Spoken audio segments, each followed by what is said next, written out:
Got me thinking, if these companies were to collaborate or, again, take a concept like TaylorMade did with racing, with Red Bull Racing, and said, okay, we're going to use that to inspire our design aesthetic for all these things. I want you to tell me what you think about this. Titleist in sugar cereals. I know a guy there who would love to do it. I don't know how you turn that into products that fit with the Titleist aesthetic, but plenty of whatnot. Welcome back. We're back. We were gone. No putts given. How you living?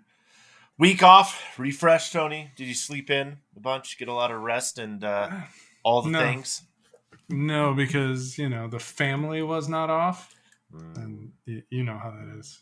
I mean, yes. You definitely know how that is. I definitely know how it is. And good news is nothing really happened in the golf world in the last week. So that's all good. But let's get to some big. I mean, there's always stuff going on. And I get it's kind of, we're getting towards not silly season necessarily, but the off season. The 28 minutes PGA Tour was off. That is kind of this late September, early October bit. And some news. Lexi Thompson, LPGA player, has an exemption to play in the Shriners, which is a sanctioned PGA Tour event. So she will join a list. Does she get live OWGR points? Does she get more than a live player? Probably. Let's really fire up the controversy. Let's really do it. Let's do it. So Lexi gets an invite, playing a PGA Tour event. We've seen this type of thing before, obviously. Annika Sorenstam famously, or perhaps infamously, I remember her out driving Fred Funk, and Fred wearing a skirt the rest of the hole. I'm not sure you could do that today. They might get in trouble. But what's your take on this? There's plenty of thoughts and feelings both ways. Is this good for golf? It's not bad. I don't know that it's necessarily good. I don't think it hurts anything. Sponsors invites, right? You certainly probably doesn't get the attention, but I think sponsors invites have been used on lesser golfers. So right. Whatever. I don't have a strong opinion, but I don't see anything wrong with it. Yeah, I mean, I don't expect Lexi to make the cut. If she did, that'd be phenomenal. I don't know. I kind of feel like we're over this. Like we should be past this kind of. You can call it whatever you want.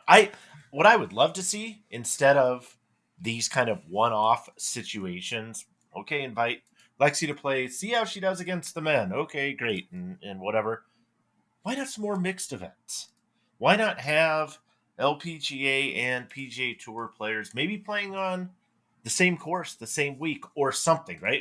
If we want to find ways to cross-pollinate to help get more exposure to both just golf in general, but also, I mean, world-class female golfers that we never get to see enough of in terms of their playing ability.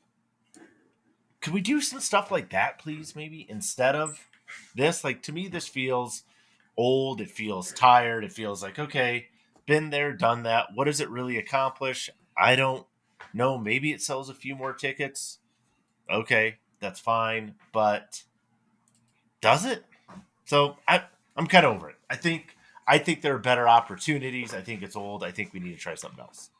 Yeah, like I said, I don't care. I don't think it's that big of a story. I do think, however, if an LPGA sponsor tried to use an exemption on a male player, the poo would hit the fan. So that could be interesting. It's not a true double standard by any stretch, because women have been shortchanged for quite a while on these type of things, right down to the quality of the courses they get to play, obviously prize money, things like that, but still a little bit of a double standard. But I think you're right. If we had more mixed events to begin with, it would be less of a thing. End of the Korn Ferry Tour season, which there's always kind of this graduation ceremony. I think it's really cool. To the top 30 players at the end of the Korn Ferry Tour finals, they are fully exempt next year. They get their PGA Tour card, and there's always fantastic stories within there. But there's also there's a 30th player.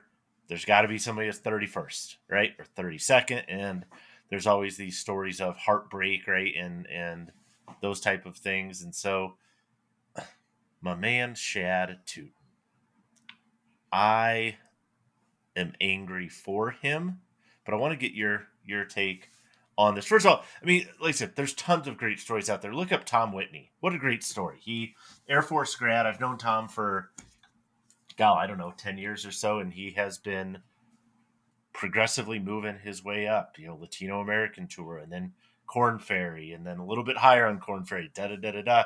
And it has been this kind of steady, progression of progress. Tom has a phenomenal story. Air Force graduate, like I said, spent better part of time like in this, silo in Wyoming, nuclear weapons, stuff like that. When you're doing, tragically lost his brother a couple of years ago, suicide. And there are a number of these stories, and what Tom has done with that to, shed some light on those things has been really, really fantastic. And there's a ton of those stories, but there's also the Shad Tuten situation.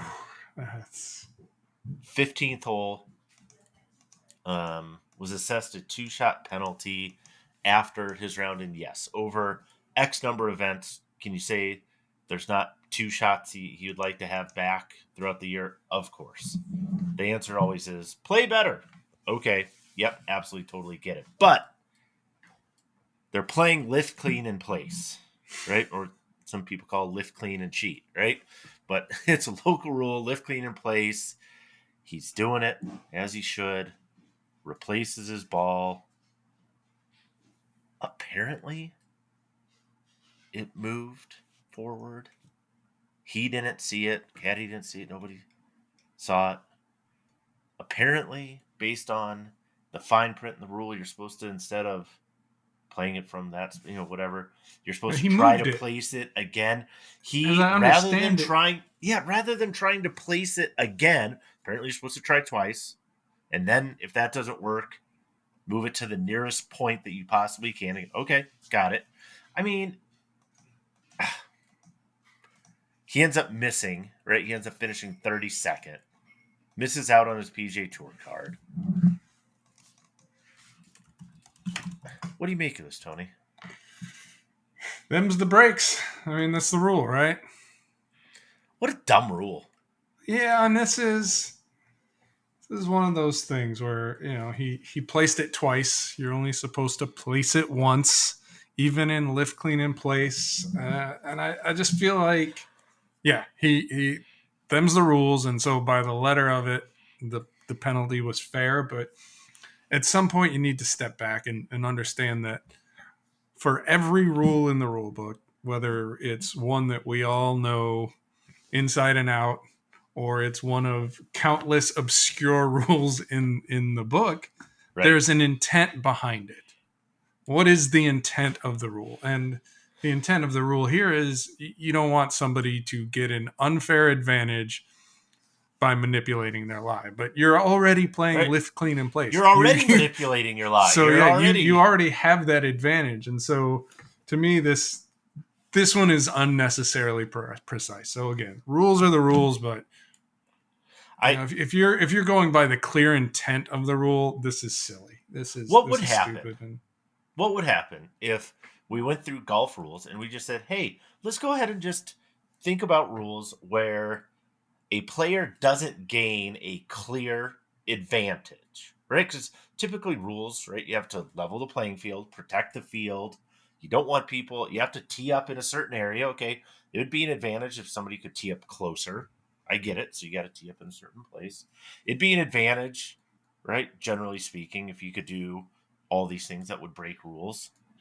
What if you got rid of rules where there wasn't a clear and obvious benefit to the player that would be breaking the rule? It is super weird. Why not? That you have Why not just lift, clean, in place? Like this is like, yeah, maybe a rethink on this one, but I'm not sure what the intent of lift clean in place only once, and again, you know, it makes sense. You don't want somebody to spend all day going, oh, well, I don't like that. Don't like that. Let me move it 2 inches. Right. Don't like that. Let me do it again. So you can see where it could conceivably, theoretically, probably not in reality, get out of hand. But yeah, I'd like just to look see at the that intent part. of the rule. And Here's another debate for you, Tony. This one came up. We're not going to talk.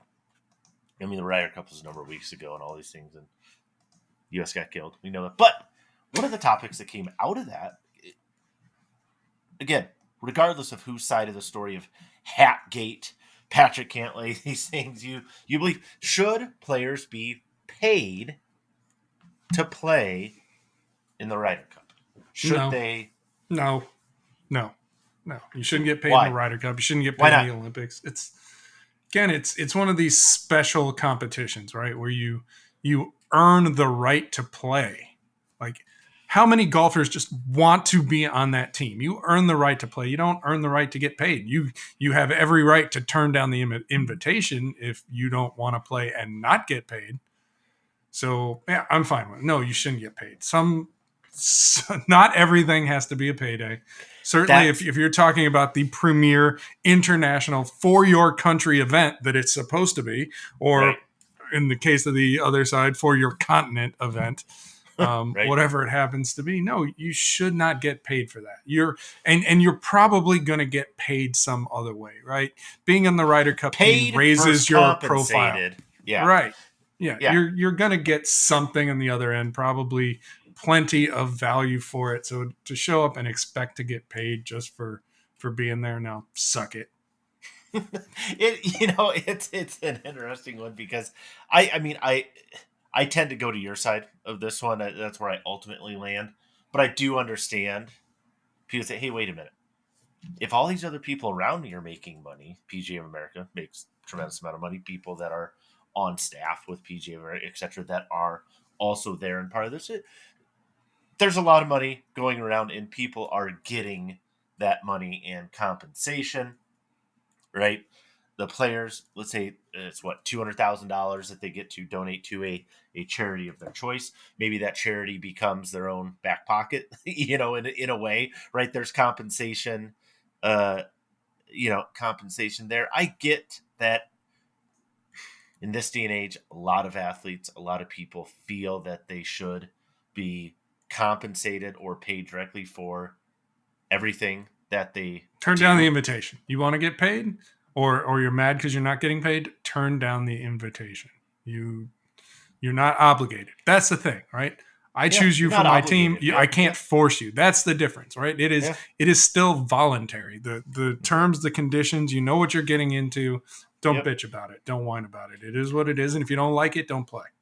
Well, and the one thing that swings me to that side is, in general, the vast majority of the time, look at the list of players that qualify for these events, right? They've qualified for these events through their good play.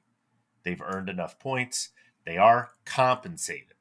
So let's not pretend that they're not compensated. Their travel, accommodations, families, in this case, beautiful time over in Italy, food, travel. Again, talking to average golfers that are out there, you're going, this is awesome. I get a free golf trip with buddies, my family trip, right? and friends, and all and of these especially things. The way they choose the teams, right? They make sure here's our core guys. We're going to make sure everybody else is their buddies. That's how we got Justin Thomas this time around. Right. Whatever. Yeah. No. And those players, generally speaking, aren't hurting for money to begin with. Their bank accounts aren't. So I'm sorry if I don't get enamored with millionaires arguing with other millionaires over getting more millions. That just doesn't move me a whole lot. I don't think that resonates with most people in the world. They don't play. All right. Yeah, if you're going to whine, you know what? Let Keegan Bradley have your spot. Let Lucas Glover have your spot. Whatever. Yeah, absolutely. Other things going on in the world. Just in case you didn't think Tiger Woods was still the needle, what did we see this week? I'm just trying to think like any other golfer who could make headlines and stir up the internet and create a frenzy. hit wedge shots on a one range. or two on a range to no specific target. He's still the needle. Everybody hopes he's coming back. We saw the video. In fact, they kind of talked about it and say, hey, Davis Love kind of said it's his captaincy to lose or it's kind of his if he wants it, meaning the next Ryder Cup that's going to be at Bethpage in New York, where just in case you thought the European fans got a little unruly this year, like, okay. Bring it. But do you like that? Just really quick. Do you like Tiger as the next captain of the U.S. Ryder Cup side? I mean, why not, right? Just as much as anybody else. It's, I don't. I think the selection process is weird, and I'm not entirely sold on the idea of like you need to have perfect team chemistry and all that stuff because, other than alternate shot, and even that to a degree, my daughter, she does gymnastics and she just took up diving, and we talk about this idea of individualized team sports. Yeah. And that's what, even at the Ryder Cup, that's by and large what you're talking about. And so, I don't necessarily have to get along with my playing partner as long as we're on the same page in terms of what we're trying to achieve. So frankly, I know it's supposed to be a big deal, but I'm not convinced any of it matters. Yeah, I mean, and frankly, what's interesting too is in these individualized team sports, does team chemistry help? I'm sure it does. Is it more fun to hang around players and things that you enjoy hanging around? Sure, absolutely. But when it comes right down to it, the best thing that you can do for your team is to be selfish to a degree, to play as well as you possibly can. And if you play as well as you possibly can, that ends up helping your team, whether or not your teammates like you or not. We could maybe look, I don't know, maybe there was a college team with a player like a Patrick Reed that won back-to-back NCAA championships. And I don't know that the team chemistry was that great. Let's, I don't know, maybe we got 2 years. Somebody can figure out the AI tools. Let the machines choose the teams. How about machines. That? Speaking of machines and teams, I went to Studio B. This is Bettinardi in Tinley Park, Illinois, just outside Chicago. They opened a new Studio B. There's going to be an article here. Should it not be Studio C? Like we're not. I know B's for Bettinardi, but we're not iterating and evolving here. If it's the next one in line, I don't think so. I think it has to be. I guess you Studio stick B. with it. Pretty cool, but this thing, I'm going to tell you right now, I have not been inside Scotty Cameron's studio. You don't say. Because it won't. They won't. Every time I go by, it's conveniently closed or not open to you. Remember that one time we made it as far as to see it printed on an itinerary, and then it disappeared. Nope, not for you. No. I gotta tell you though, this new Studio B is unbelievable. It is part retail shop, so they got all the things that you can buy, the shirts and the hats and the things, and is it all displayed on fine hardwood cases? Rich mahogany, and I hope so. But what's really cool, so we went through putter fitting there, and the fitters did a great job. And to me, on the equipment side, what's most impressive about this is just going through the fitting process. Again, you learn stuff. I learned some things about my stroke that I did not know before and was able to get some things dialed in. But, man, if you want, like, I can. They didn't fit you for a lab putter, right? They did not. This time they didn't fit me for a lab putter. Ironically, they fit me for a Bettinardi putter, which makes sense. That's predictable. But if you want to go berserk, you can base. I mean, and here's what's kind of cool, I guess, in this is you can design from the ground up your own putter.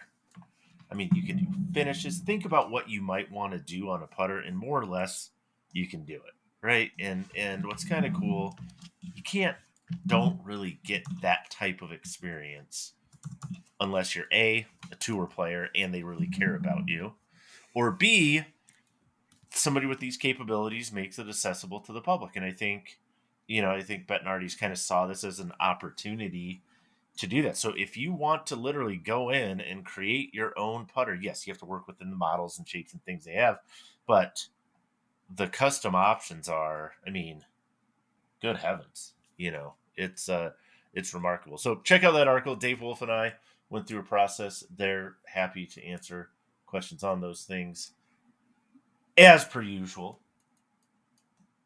There's equipment stuff going on. Let's talk some equipment, Tony. Let's talk about our most wanted wedge testing. This came out a couple weeks ago, and we'll talk more about how we test wedges in the after show. We'll dive a little deeper into the world of wedges, but as we typically do, let's just kind of round out the top 5 in our testing this year. Let's work it back from 5 to 1. In 5th place this year, we had super interesting top 5 this time around. So we've got the number 5 Cleveland RTX 6 zip core. So that's Cleveland's kind of mainstream, I guess, typical / classic wedge. Number 4, Cleveland CBX full face 2. So that's like the game improvement larger wedge meant to be paired with GI and SGI designs for golfers who want more forgiveness out of a wedge. Number then 3, third, TaylorMade milled grind, the high toe version. So I think we're still on high toe. I think we're still in MG3 era in the high toe. I could be wrong about that, but I believe number that's 2, where we are. It's kind of a surprise here for sure. The Cobra Snakebite X, which is again that larger game improvement, easy to hit / forgiving style from Cobra. Yeah. And number 1, which I guess, I mean, at this point shouldn't be a surprise. It shouldn't be, but it is. I'm told we can't really say it's the 3rd year in a row because it's a different wedge, but TaylorMade milled grind 4 falling on the heels of the milled grind 3 winning back-to-back years. So this is 3 wedge tests in a row for TaylorMade. And I think at some point we need to start talking about, not just being underappreciated, but legitimately one of the absolute best wedges on the market. And but again, underappreciated because it's certainly not the first name you think of in wedges. No, I mean, when you have names out there like Bob Vokey, Roger Cleveland, right, who has hands in multiple areas, I mean, that gets us to both Cleveland and Callaway. Yeah. You may not think TaylorMade necessarily. And again, after show, I got a couple ideas why that might be the case, but take a look there in the wedges and let us know what you think. But that wedge testing is done. We're always evolving, always changing. I would imagine wedge testing is going to look a little bit different next year. I think we'll make some tweaks and changes. And again, little teaser, stick around. We'll talk about that. Bushnell, Foresight, we know have partnered up because they're all under Vista Optics now. And so whether it's we're talking personal launch monitors now, right? Whether it's the Bushnell Launch Pro or the GC3 Foresight, it's the same housing, right? The same foundational technology. Identical hardware. There you go. But now we got different pricing models. So at the very top, right, you got the GC3, which is basically all inclusive. I want everything. I want all the software. I'll pay for it straight out of the gate. I don't want to have to pay an annual subscription. I'm just going to pay. I'm going to keep it. I know I'm going to use it for 5 years or whatever, so I'm just going to buy it. Then you have Launch Pro right here. A little bit more of a pay-as-you-go model. Pay-as-you-go, pay-to-play, whatever you want to call it. Pay for what you want. Don't pay for what you don't want. But out of the box, it comes with certain data features. So you're going to get club data. You're going to get ball data. Out of the box, it's right there. And then you can kind of figure out, okay, on the software side, do I want access to all these courses? Do I want FSX Pro? What information do I want to be able to display? Am I using it for simulation? How much of that world do I want to get into? You can add those different things. Well, Bushnell heard from a lot of people like, hey, that's great, but still $3,500. That's a hard pill to swallow. That's more What if I $100 don't? than I want to pay for anything. It's more $100. Yeah. What if? What What if? if I don't want the club head data? I know that has been an add-on before, right? Because we saw it GC. I mean, going back to like GC2 with HMT. Because it Right. was head The measurement. head data came later. You had head measurement technology. That's what I'm guessing HMT stood for. I can't remember, but I don't know. Seems reasonable. But it was ball only. So you're going to get things like, okay, how fast is the ball moving? How far did the ball go? How much is it spinning? What is the axis tilt of the ball? What is all that doing? And that was the base unit. And people ask, well, hey, Bushnell, what if I don't want the club data? Or what if I'm not sure if I want the club data? Could I get a ball data only configuration and then decide if I want any of this stuff later? They thought about it and they said, sure, We'll do that. we'll do that. And instead of $3,500, it's $1,999. 2,000. 2,000. Especially because you're going to pay tax. So yeah, it's 2,000. But so it's $1,500 less. Now, okay, let's say you get it. It's $1,500 less. You got 14 days to decide if you want that club data as well. If you decide within that 14 days, hey, I want the club data, you pay that extra $1,500, and now you're right back as the $3,500 that upper model would have been. And they go, well, what if it takes me longer than 2 weeks to decide? What if I'm not sure? What if I want to add it in a month or 2 months or 3 months? You can still add it. It's just going to be a little pricier. So it's going to be $1,750 instead of $1,500. Think of it as a $250 tax on thinking. Too long. It's a thinking tax. That's your it's too a long consideration tax. But you got the flexibility then to decide if you want to add it. If you don't, what does that look like and when? You can still add on the other software packages. Again, if you want to do the FSX Pro, if you want to get into that, if you're going to use it for simulation, you can. Basically, this gives you a lower price point to enter it and say, hey, I don't know. Maybe I want it. Maybe I don't. What do you think?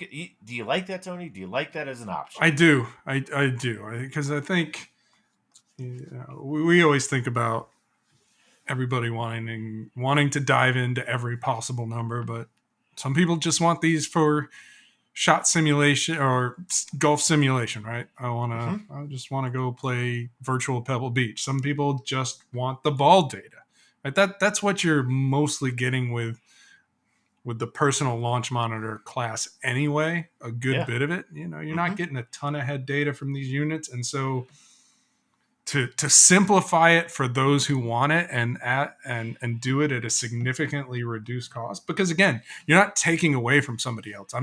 You're not saying you can only have ball data now, just giving me another option at a significantly lower price point. So I'm not unhappy about it. And I like the option. I think it's kind of an interesting sort of, I don't know if it's a shift in thinking, but we are seeing some changes coming out of Foresight / Bushnell.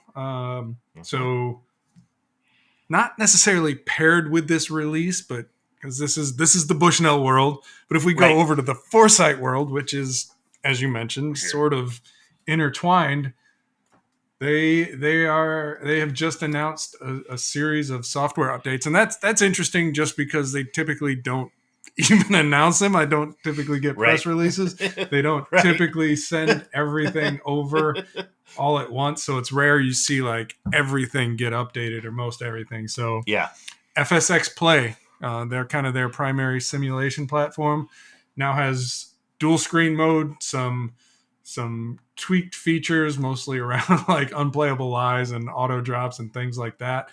But in terms of value, and I think this is probably a reflection of what competitors are doing, but they've upped their number of free courses that are included from 10 to 25. So you now get an additional 15 free courses. And another feature that's really cool, and we kind of touched on this a little bit with some of the stuff that TrackMan is doing, but there's now you and I could play against each other now. We can set up our own little remote match and play live stroke play with up to 7 other people. So that's kind of cool too. New version of FSX Pro, which is their kind of fitting platform. Yeah. Other than general bug enhancements, right? Tweaks to improve shot tracer and camera enhancements. And the big one that has been asked for, again, I guess by a lot of people, you can now do iOS mirroring from your iPad to a TV. So, cool. If you don't have a full-blown simulator environment, if you just got a little TV in your studio, you can take advantage of it. And now the big one for me, Foresight Sports app, the mobile app update. Foresight's mobile apps have not been great, if I'm being honest. No. So I'm fingers crossed, wait and see, but several improvements here as well. We'll see. Hopefully we'll see what we got. It's better. And then kind of the other thing that's noteworthy here is some new integrations. So you may be an FSX user. You don't have to be. You can integrate your Foresight, your Bushnell with E6, Creative Golf, and the 2 new ones, GS Pro, which I believe is kind of a community-driven simulation platform, relatively inexpensive as well. Your device is now going to work with that. That library alone is 350 plus courses. It does require PC-based installation, but that's pretty typical of any simulation software. Yep. And then Awesome Golf, which is kind of more fun and games name. from what I can tell, really kind of kid-friendly. So yeah. Lots of updates from Foresight. Like I said, we'll see how it goes. I'm particularly interested FSX Pro, but definitely the mobile app. Yeah. The mobile app. So I think stay tuned because this is such an evolving space. I think we're going to cover this more in depth on some other topics as well. But the whole idea of, again, screen golf versus on-course golf and kind of the dynamics and changing nature of that world. There is a lot going on there. Very quickly, 2 other releases to pay attention to coming up here. Ping has a small release of the Javi Victor Hovland PLD Limited, his putter. We're talking putters here. I don't know if anybody is a better ambassador for his or her sponsoring company than Victor's been here in the last. I mean, he's driven a lot of value. He's had a good year. Had a pretty solid year, and I mean, if you had a pick, if I had to pick a MVP of the Ryder Cup, not sure how you don't pick Victor. Just an awesome year for him. So little putter release coming there. Check that out, and then also Cobra Air X irons and woods, formerly kind of that F Max space that we've seen. Now we got Air X, so kind of maybe just give me a quick update on what do you think about that, Tony? So this is Cobra's like ultra light, typically aimed at senior golfers, and I'm puzzled by this one, and this could be the way it was last time around too, but I just happened to look at the specs today on the irons, and it's like 43.5 degree pitching wedge, and this is the line. What is that? I mean, what does that mean? It's just it's like this is the line that we used to praise, right? Because the lofts were weak, and it was one of the rare irons that its target demographic, again, seniors, slower swing speed players, whoever you want to throw in that bucket, that could actually get the ball in the air and kind of start to see trajectories that they were maybe saw when they were younger. They want to see, right? Like ball go up before it comes down, ball go right? Far. Yeah, And so when I see kind of those stronger lofts, and I know they're going to say, well, the CGs are here and we're using a lightweight, flexible shaft, and I'm going to tell you that should we test these in 2024, we're gonna see probably those heights not be where they should be for this demographic. I mean, I could be wrong, and I hope I'm wrong, but as we've seen, we talked about Mizuno earlier in the year and some others, even TaylorMade has done it, where these companies that were very much strong lofts in their game improvement, super game improvement, have come back and say, you know what, we're finding out, as it turns out, guys can't get the trajectory they need. They don't have the stopping power. They're not hitting them high. And so we're going weaker. And it was a situation where you had competitors starting to do what Cobra did and did very well, in my opinion. And now you're seeing kind of Cobra run away and kind of go the other direction. And so, I think the driver, the fairway woods, the hybrids are going to be great for that demographic. The irons, for me, like I said, a little bit of a puzzler, open to being proven wrong. But yeah, when you see stay tuned, a 43.5-degree pitching wedge for the golfer who's, needs height, needs anything but stronger lofts. Yeah, I don't know. We'll see. Put this one in the fun category of things. We got a press release not that long ago, TaylorMade partnering up with Red Bull Racing, Oracle Red Bull Racing. Like it's all the things are connected. All lots of words. And I just watched the video. It looks flippin' cool. My first response is, well, it's race cars, man. It's race cars. Now, what I understand about it is that it's basically taking existing TaylorMade products. So these aren't new products, but basically saying, okay, what if we took Red Bull Racing? What if we gave it wings? What if we gave it wings? And we used all that stuff to inspire the aesthetic and the cosmetics of all these clubs. What would that look like? I'm trying to connect. And here's what it might look like. It's aggressive. It's bold colors, oranges and reds and all the things you would expect for a collaboration with Red Bull Racing. And I'm sure TaylorMade's head of metalwood development, Tomo Bystad, is a huge F1 racing fan, if I remember correctly. And so you think he's responsible for this? I don't know if he's directly responsible. He certainly had a part in it, and I'm sure he was really flipping cool and really enjoyed it. So, whatever. Cool looking products.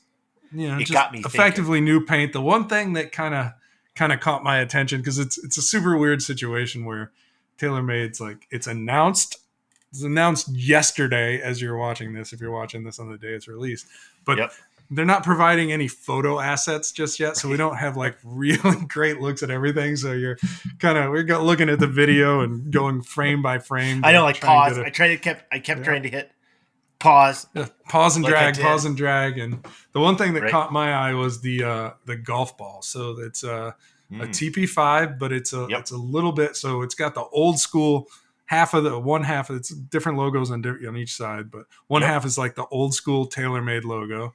And then the other one is kind of the Oracle Red Bull logo, but it's it's not a colored in stripe, but it's definitely like the stripe design borrowed from Tour Response. And I think when new TP5, TPX come out, we'll see them early next year. Yeah. I would hope you're going to have a stripe option, but it was kind of cool to see it and go, all right, this is where they're headed. Big fan of that. So here's my question for you though. So it got me thinking, speed golf, get ready to run, Tony, get ready. It got me thinking, let's take a couple other major companies. And I just came up with a list here of ideas.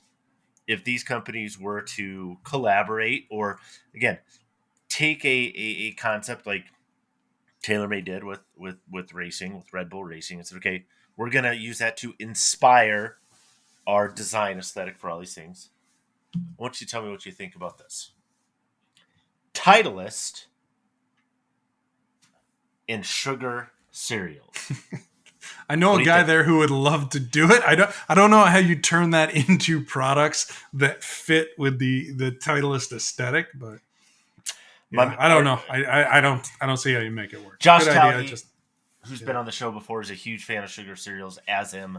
I thought, what you could do with cookies. We have it's become an annual thing with me and Josh, where the first one of us who spots the monster cereal for the season kind of gives the other one a heads up. So I think it's serious sugar cereal business. I love it. All right, Cobra. I think Cobra could do an entire line on combining names of other products. So like we saw this with the Aerojet, right? Where it became our favorite regional airport, fictitious name for a regional airport. Do you think Cobra could take names of other products, could be this industry or other, but largely travel, and jam them together? So And just come up ride with, the jet, right? Razor yeah, jet. right? Could you have Razor Jet over here, maybe? What about Hyper Stealth? Like that could be something, maybe. You could have all sorts of options. Ping Ranch. You could take hat names, and just combine stuff. You could even take maybe like historic courses and combine the names of them. I am desperately hoping that when we see the 2024 stuff from Cobra, that it's just like the most basic, simple name. Let's go back to the F series. It's not. It won't. It can't be. Give me an But I like that F24. idea. All right, Callaway. How about this? I was looking through because I was at Top Golf recently. I think Callaway could do a whole theme on what I would eat if I went to Top Golf, and it would go something like this. So I'm going to start out with some warm pretzel bites, and then I'm gonna move on to a patty melt with tater tots, because this is all off the menu at Top Golf.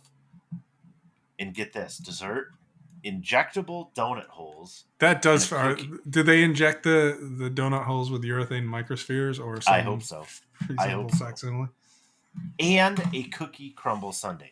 So what do you think about doing like food themed equipment based on a Top Golf menu? I think as close as you're gonna get to that is like a Truvis pattern of the Top Golf menu. Light beer. I would take it. By the way. Yeah. I would take it. I think that'd be awesome, because that is exactly what I would eat there. I love the food there. I don't know. I think it's great. All right, last one. Ping. I was thinking engineers, and so I kind of put down a list of like some engineering feats that I thought they could catalog or use. So, Pyramids of Egypt, Great Wall of China. The pyramids, that's a great support structure for something, right? Okay. Triangle Great Wall of China. I think there's options there. The Aqueduct of Segovia. Some sort of channel in an iron, maybe. Yeah. How about the Brooklyn Bridge? I don't know. Hoover Dam. The Three Gorges Dam. The Channel Tunnel. Yeah, there you go. That's definitely going on the next driver. I'm just saying. I think Ping could do it. What do you think? Do you like this TaylorMade thing though? Do you like the Oracle Red Bull Racing thing? I don't love every collab, because there are some that I'm just like Jesus Christ, what are we nonsense? What are we doing here? I like this one.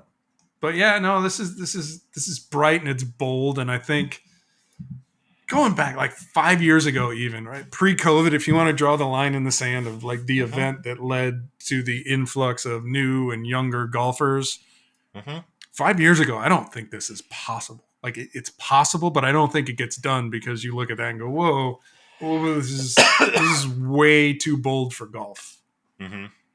It's loud, and now you're like, "Yeah, it is. I like it. I would play based on my freeze framing and trying to get a good look at the driver. I would play that. I love it. So yeah, this is good. I know. I think there's options, and I think there are opportunities. And as we said, plenty of wedge stuff to talk about. We're going to dive into that in a minute here in the after show. So if you're all things wedge testing and wedges, stick around. If not, we'll see you next time. We out. All right, people, we are back. Welcome back to the after show, the after party. All things wedge testing. Like we said, we had our most wanted wedges come out, and I want to ask you some questions on this first, Tony. But first, let's go through, as we have kind of before with our other testing categories. Specifically, I want to know, how do we test wedges? Kind of what are the protocols? We've talked with irons and the different categories, how we balance or change the criteria, or kind of how we weight performance in those different categories to kind of mirror the typical user or the typical consumer that might be looking at that particular product. So let's start there with wedges. Run me through how we test and kind of why we test the way that we do. Yeah, so the basic things we look at are our accuracy. So that's for that we use the strokes gain metric. Mm-hmm. 'Cause it works really well by kind of factoring in whether or not your shot would have been on the green. So pretty straightforward, simple approach to accuracy.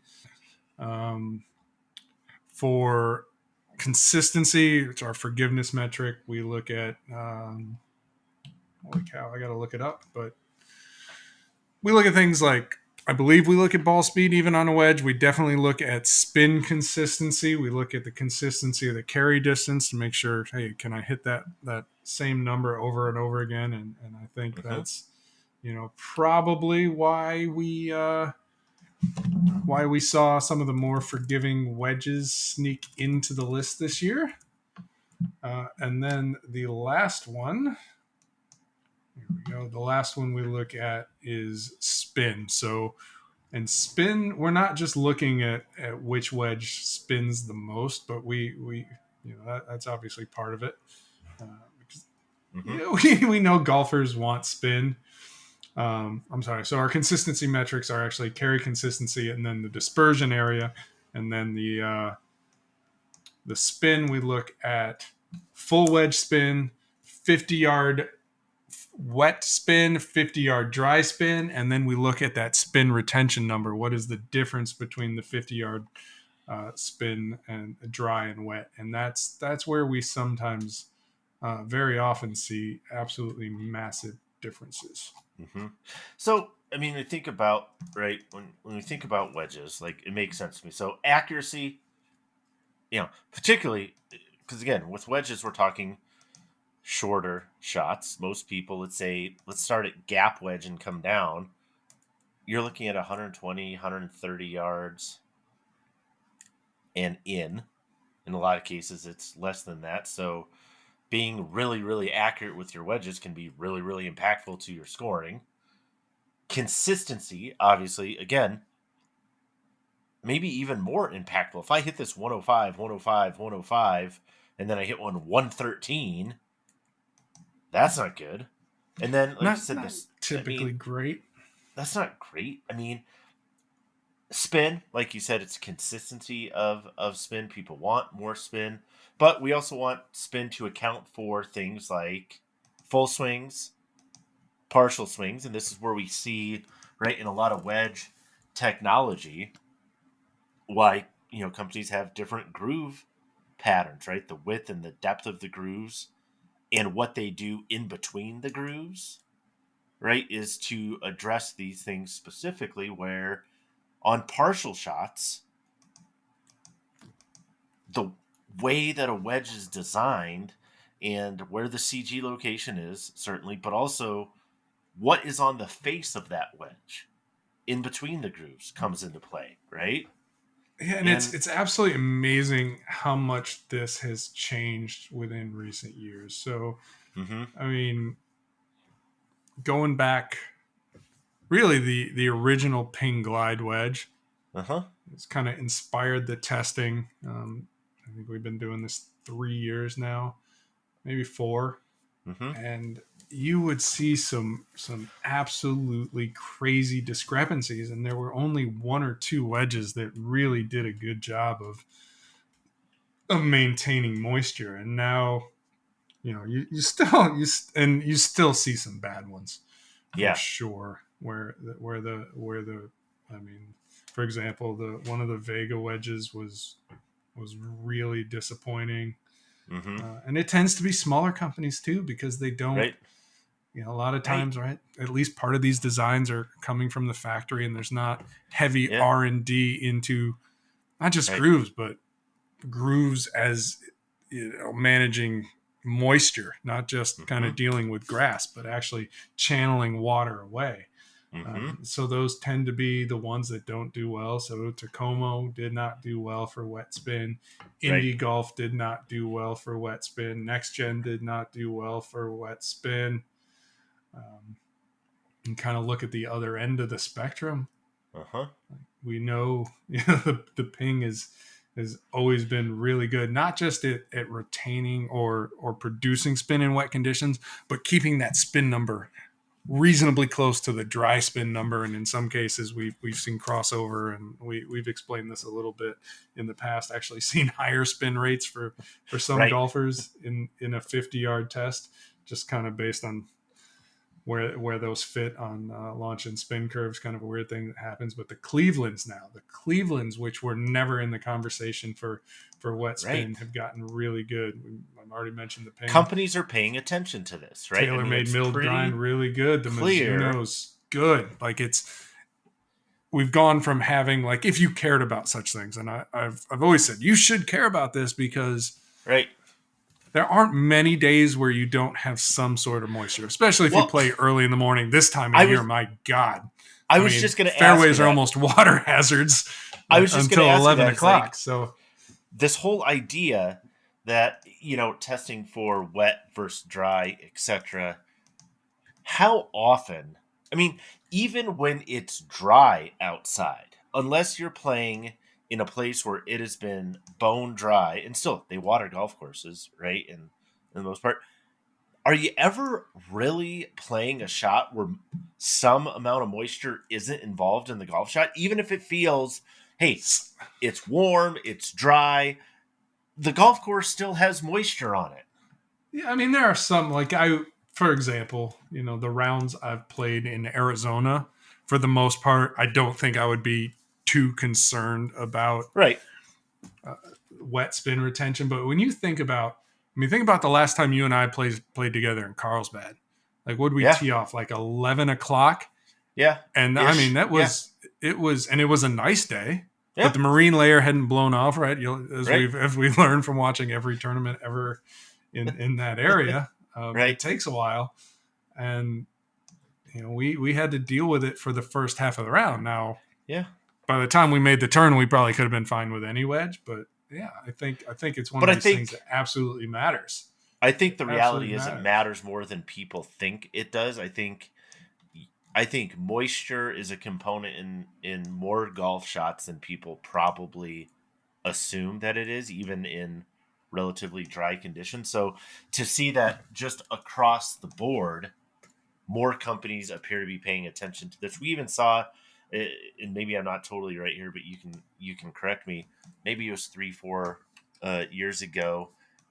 We saw, or maybe it was 2 years ago, we saw a noticeable improvement in wet wedge performance from even the Vokey line, which previously had said, hey, this isn't really something that is something that we're dedicating a lot of resources to, but lo and behold, we're gonna quietly make it better. And you remember, and I was remiss not to mention it before, but if you go back to, I believe it was last year's test, the Cobra snake bite was absolutely abysmal. Yeah, absolutely abysmal. And we talked to Cobra a little bit about it, just confirmed some things with him. Yeah. And this year it's score is in our scoring system almost 90. You could round up to 90, 89. So much better. So much better. Vastly improved. And so as much as we've made this a talking point for the last several years, and I'm sitting here telling you it's important, right, we're getting to the point. We're not there yet, because again, I'm looking at some of these smaller brands for sure, and even some of the bigger brands. I think Callaway was the CB wedge, the CB, and again, that's not their premium, so I'm less concerned. But that wasn't great, so it's not a focus yet of everybody, but it is right, getting to the point where you can be less concerned about it, because everybody has gotten better, and we're to the point where most of the major brands are actually really good.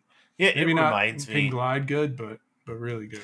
Now it reminds me a little bit of, I remember, God, this is, okay, let's go back 20 years or whatever, when Nike, and this is probably even before that, like Nike came out with like dry fit fabric, right? Where it's like, ooh, this whole idea of like moisture wicking like performance fabrics.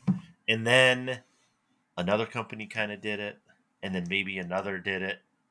And fast forward to today, every company in any apparel space has performance fabrics. You don't have heavy cotton golf shirt. Yeah, like it doesn't. But that used to be the thing, right? Before this was even an idea, and somebody thought it was important. Somebody thought, hey, maybe being able to take moisture off your body and cool your body down, or whatever the case is, maybe that's This an important seems like thing a to good explore. idea. Seems like an idea. Where could that possibly apply? And then, like you said, now, man. Yeah, and you're sort of like, not losing 60% of the spin on my wedge when it gets a little wet. That seems like a good idea too. Let's try and But it keep takes most time, of that. right? It takes time for these companies to figure out, okay, is it important? How important is it? Who knows about it? That's How key would too, we? because if nobody knows there's a problem, if it's not being discussed, if the masses are blissfully unaware of a performance defect. Yeah, that's Or golf ball performance perfect example, opportunity. right? Yeah, golf ball perfect example. This is, I think, a perfect example where we are telling you, and you've been saying this, hey, performance in multiple conditions for wedges is important. Dry, wet, etc. It's important. Now we can test it. Now we can see it. And now we have evidence that companies are going, you know what, you're right. And we're going to engineer and build around that. And the bar is being raised across the industry, and we're seeing better overall wedge performance. Again, Callaway, Cleveland, Titleist, TaylorMade, etc. The whole idea that companies in their press releases won't have something that speaks to wet wedge performance, or that speaks directly to performance in multiple conditions or variable conditions or moisture management or whatever it is. And it's interesting because we've gone away to a degree from the wedge conversation being entirely about spin, right? Maximizing spin, period, to more nuanced and hey, these grooves are designed to spin really well on 35-yard shots or something like that. Some of those shorter shots where you realize like, wow, that is important because as a guy, as an average golfer who misses more greens than I hit, I have a lot of those shots. So that's going to be really important to me. And again, moisture, because again, it's almost always there. So that's important to me. Not just, hey, if you happen to be in a perfect fairway lie in dry conditions, this is going to spin a lot. Well, we've seen some research that says in a perfect situation like that, a wedge without grooves is actually going to spin a lot. Right. So it's, we have seen some grooves where I wonder if they've actually done more harm than good in those conditions. But by and large, whether you buy a Mizuno, a Callaway, a Vokey, pick your brand, they're going to spin really well or well enough on a full wedge shot from the middle of the fairway. You don't have to worry about it too much.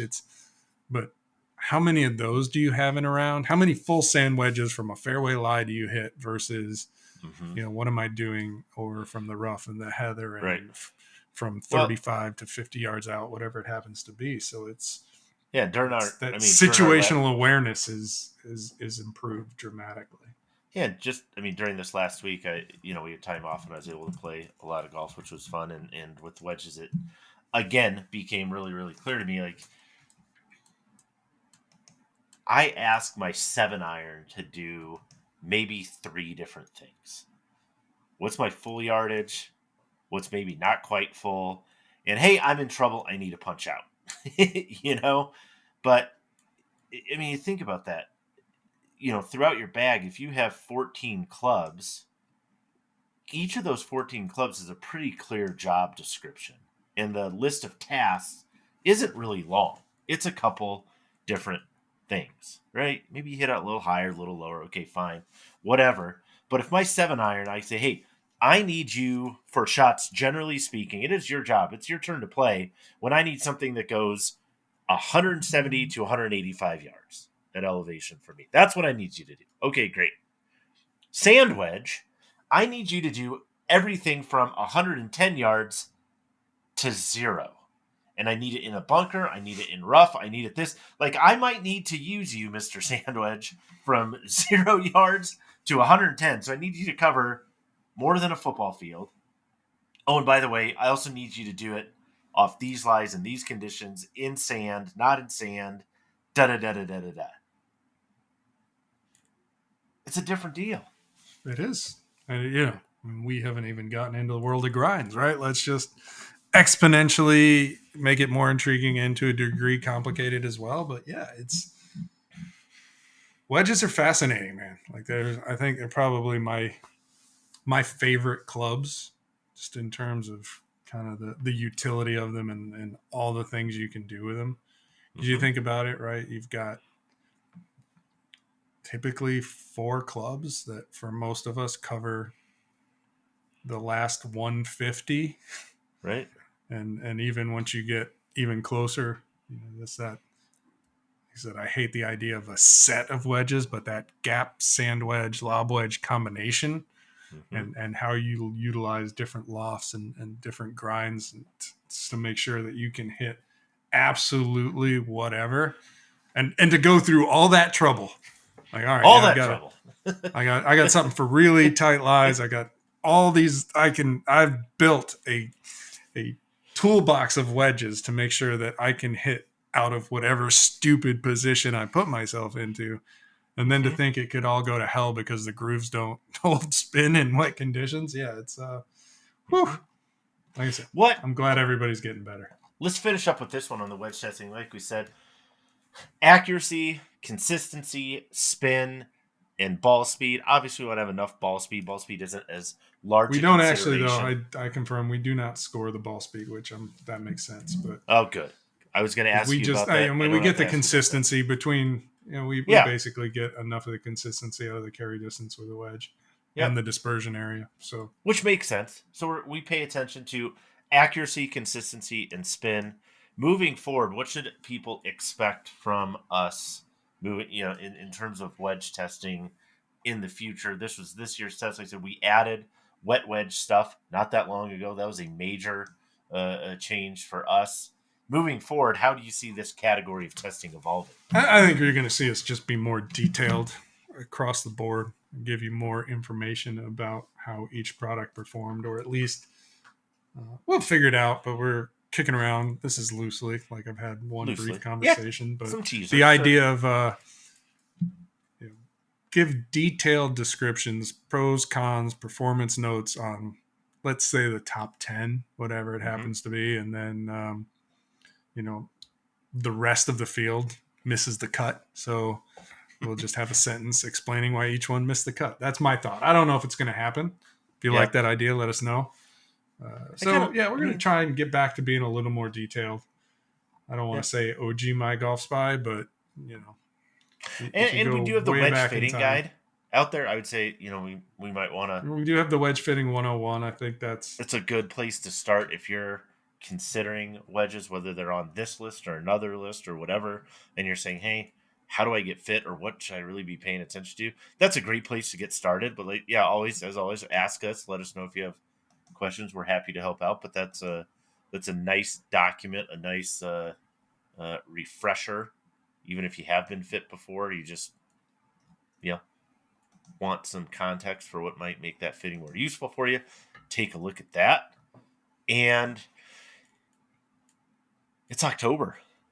We're going to start talking about stuff for 2024 really soon. We're going to go see companies here over the next month. We got stuff to see, things to do, questions to ask. Oh, yeah. Whew. Time to get after it. So as always, getting to be that season. Let us know. Find us on the interwebs. Golfs by T, Golfs by C. Find us, follow us, ask us questions. Let us know what we can do to help. Until next week, we out.